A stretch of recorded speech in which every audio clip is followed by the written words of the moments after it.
ST महामंडळातील 5,000 चालक वाहकांवर अन्याय, वर्षानुवर्षे हंगामी वेतन श्रेणीवरच काम, आर्थिक पिळवणुकीचा आरोप. महाराष्ट्र राज्य मार्ग परिवहन महामंडळातील सुमारे 5,000 चालक वाहक कर्मचाऱ्यांना मोठा फटका बसत आहे. वर्षानुवर्षे सेवा देऊनही कर्मचाऱ्यांना आजही हंगामी वेतन श्रेणीवरच अडकवून ठेवले असल्याचा गंभीर आरोप करण्यात आला आहे.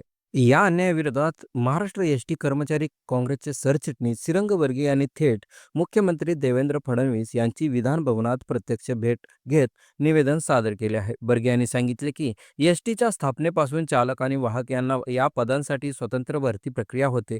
मात्र 2016 साली वाहक पद गोठवण्यात आले आणि त्यानंतर चालक तथा वाहक हे नवीन पद निर्माण करण्यात आले.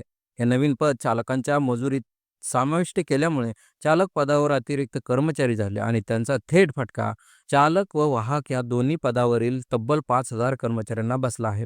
शासनाची स्वतंत्र मजुरी नसल्याने अनेक कर्मचारी वर्षानुवर्षे हंगामी वेतनावर कायम सेवेत न घेता आर्थिक पिळवणूक सहन करत काम करत आहेत.